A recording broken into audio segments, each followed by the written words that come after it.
Imagine, if you will, a cafe at the end of nowhere. Humanity has long been separated into two groups. You got the floating city metropolis in the sky, and us, their garbage collectors, dueling with commons and fighting for our right to be equals. Will we ever reach it? Who knows? But right now, check out the new brew I made. I call it Curry Brew.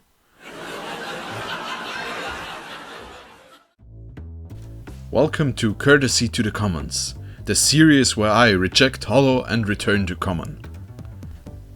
This is a sealed only and common only Yu-Gi-Oh challenge, and the ultimate goal here is to push the rules I've set up to their limits, mostly in terms of developing new and interesting strategies. And I think you just joined at the right time. Still balancing how these videos are set up, I got some changes coming up. You'll see in no time. With the $30 budget from last time, I was able to buy 2 products worth $25, which means 5 are still here for next time. The first edition is the Codebreaker starter deck, and second, we finally get into some boosters. The first gives us an immediate upgrade, and the boosters right now are mostly just what I could grab, but they do hold some potential benefits. Here is Booster Dragon for good luck, just because of name relevancy, and I'm gonna open the deck first.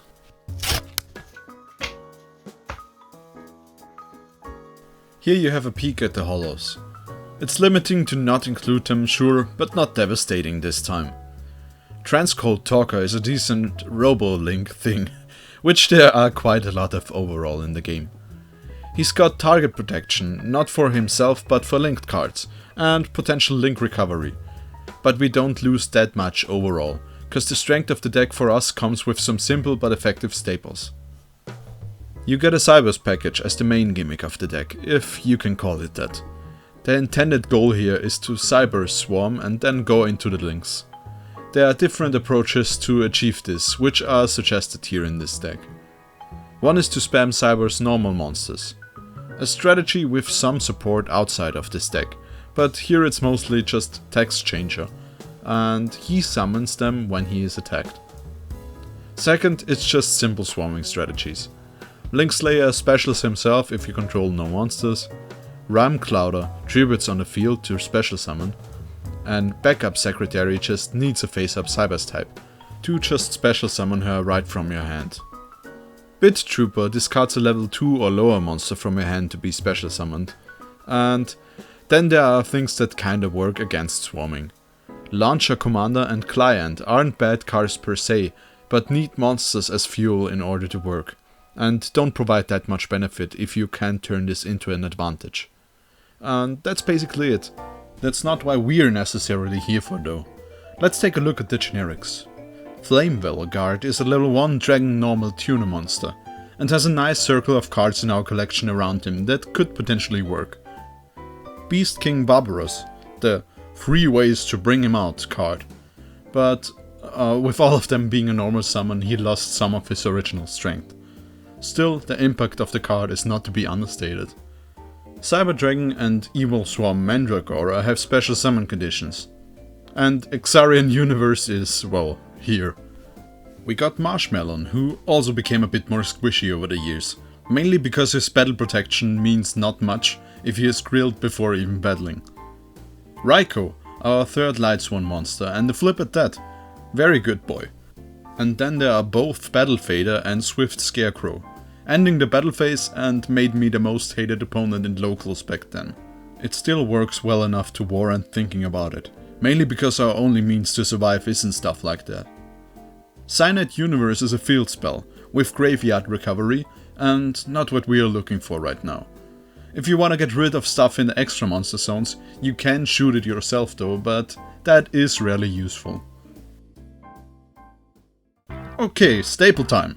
Scapegoat, Monster Reborn, Dark Hole, MST, Book of Moon, Call of the Haunted, another Mirror Force, Torrential Tribute, Bottomless and Compulsory Evacuation Device.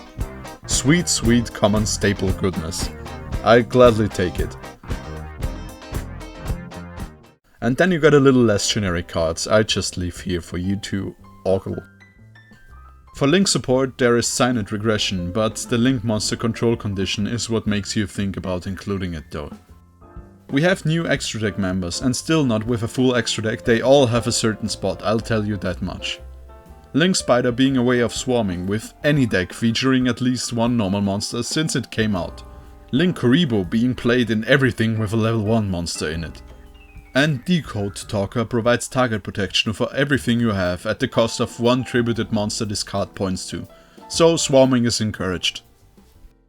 Onto the boosters. What I think we'll need the most are options, and for one we got the luxury of not having to spend too much time on a booster to get a secret rare or something, and on the other hand we need to carefully pick what to pull from in order to even use it.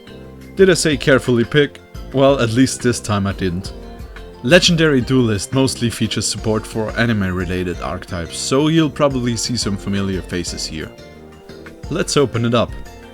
What I also tried doing was something with the green screen, but it clearly didn't work the way I wanted to, and so here's just the footage of me opening boosters in front of a green screen.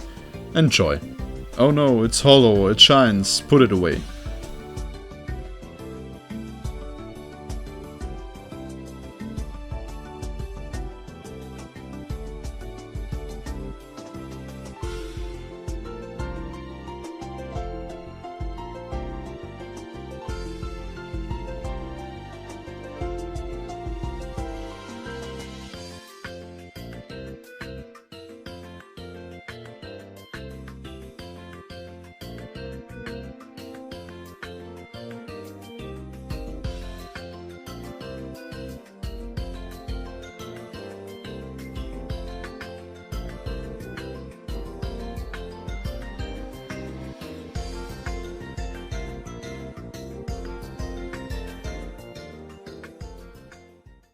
We'll go into detail now. Priestess with Eyes of Blue is sadly useless without any other Blue Eyes card. Same goes for Lunar Lights at this size. And the same fate is true for Machine Angels, the Cyber Dragon cards, although we do have a Cyber Dragon now, the Galaxy or Photon cards, and the Abyss Actors. What's surprisingly decent though are the plant types. Not only can we benefit from Queen Angel of Roses, but we can also theoretically search her out. It's worth a thought, but probably not worth the inclusion, because without any further ways of interacting with our other cards, this is kind of, on its own. The Heartbeat package is also a neat surprise. We have the field spell, ways of searching it out, ways to summon the Link monster, and also ways of activating her various effects. Same thing ends up happening though, too little synergy with the rest of the cards. There is Dragon Shrine, which I'll briefly consider, and the Blackwing cards. Among them is a generic synchro monster, Notung the Starlight. Upon summoning, he inflicts 800 damage and lets an opponent's monster lose 800 attack. There are situations where he can come out, and if we try hard enough, nothungforgame might become a thing. Probably not though. To sum it up, probably not the best set to pick up on its own, but potential setup for further strategies. Let's move on to the deck. Shadows are here, and I went through them and decided against reducing them for now. There are cards like Hedgehog, which search for example a card that doesn't exist in our deck, but we still benefit from sending him to the grave. Then there are Rockets, minus some of their cards that weren't that useful last time. There are some disadvantages when playing a smaller Rocket package, mostly being that Swift Draw isn't that useful anymore. And for Dragon specific cards, there is Keeper of Shrine again, Defrag, Gateway, and our new pal Flamewell Guard. Let's get the Dragon specific spells out of the way too, and nothing too mind blowing here. Dragon Shrine is still at 1 because in the best case we get immediate use for like one card being sent to the grave. The Rockets need to be sent from the field to the grave, and I see little use for a second Shrine out of like activating Avarice for example, or Dark Armed Dragon. But the game will show if I was right. The next card I included is... Wait, how did you get in here, buddy? Okay, moving on. Here are the generic cards, Raikou, Cyber Dragon and Battle Fader joined. The big bad generics stay the same, with the addition of Barbaros. Spells got an upgrade with Darkhole and Monster Reborn, and Traps got Torrential Tribute. I mostly decided for the most devastating options here, cause our stuff wants to be destroyed. Extra deck is all we have at the moment, even Harpy Conductor, because we can only benefit from having a higher extra deck count with some stuff out there. The side deck mostly stays the same, Super Poly is the only fusion card left now, and Boral Regenerator, because I don't find it that useless to exclude completely. Then there is Book of Moon, which is far from useless and might even see a main deck spot next time. Then we got Compulsory, followed by Scarecrow and Marshmallow. First, as kind of a little fill-up, and second because stalling isn't our worst option here. I briefly considered the Harpies, then checked if we have any new water cards that maybe our old water cards can come back. Then I tried including more Cybers monsters and generally went through the past collection to kind of optimize here. None really sounded like a better idea than what we currently have in our deck, and at least for the moment it stays this way. For the excluded cards, there are exclusions like Curry Bandit. While theoretically benefiting, it's a little too slow and might hit the wrong targets. He is gone from the field and does nothing else when compared to Light Sworns. Fairy Tale Sleeper was neat when she worked, and even as a flip monster and as a light monster, it's kinda nice, but ultimately it didn't make the cut cause some other stuff just seemed better. Shell Rocket rarely went off, and Rocket Reloader was a little bit too situational, because we can't really link someone reliably. And about the Mirror Force cards, well, let's just say I like them, but sadly it's not their time right now. We'll move on to the matches, and I kinda wanted to do more matches here in general, and then focus on the highlights for the video.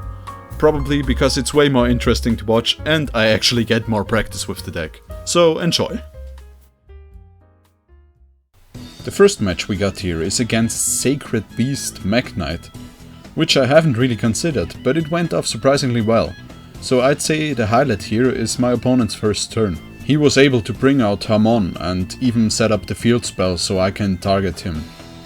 We fast forward a bit, cause the next thing that happened was as soon as I tried to activate my Armageddon Knight, I was met with World Legacy Secret, which just basically means that my monster effects get negated in the same zone a Mech Knight is. So I tried playing them in some other zones, but then he came out with Mech Knight Indigo Eclipse, being able to kind of quick effect move to any free zone, meaning the only safe lane for me was the one with Hamon. And that's a pretty insane field. My little scrapyard Link plays can't really outplay in any efficient way. And you'll just see my 2 quick deaths now.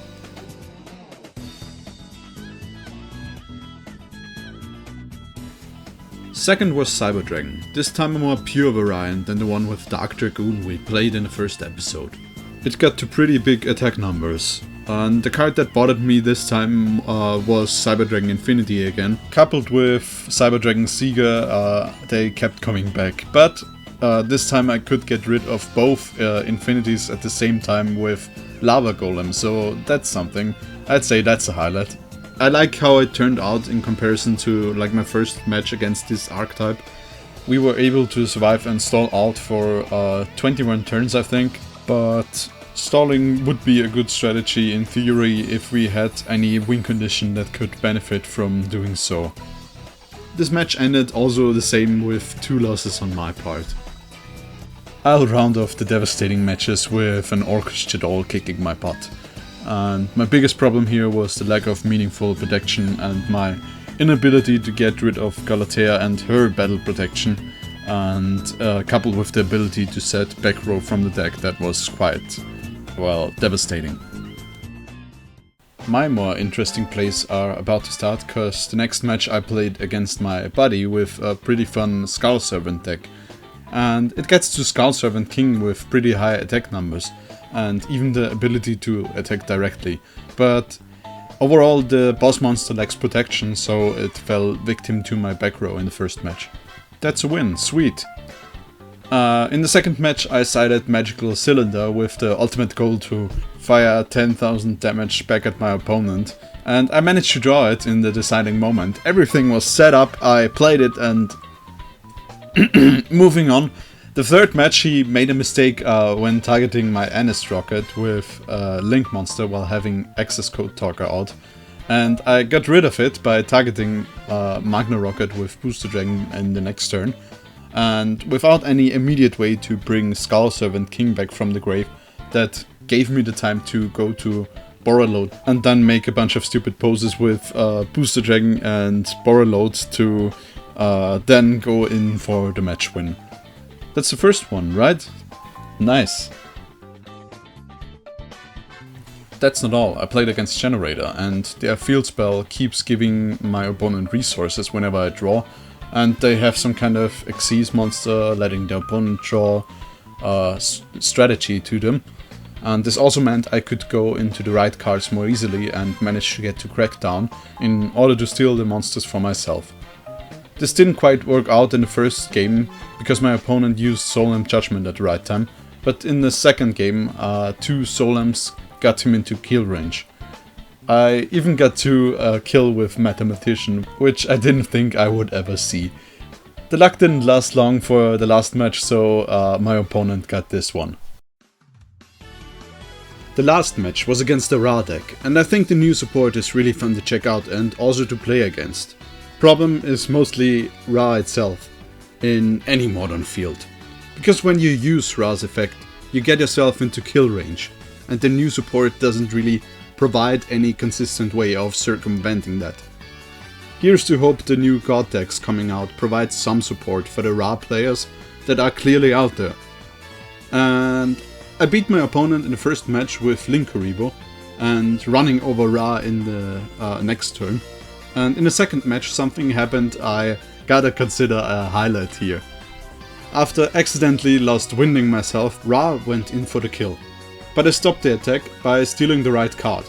That's not necessarily what I wanted to show you though, because after stalling for a few turns, I saw a tuner on my field. Ladies and gentlemen, I present to you nothungforgame.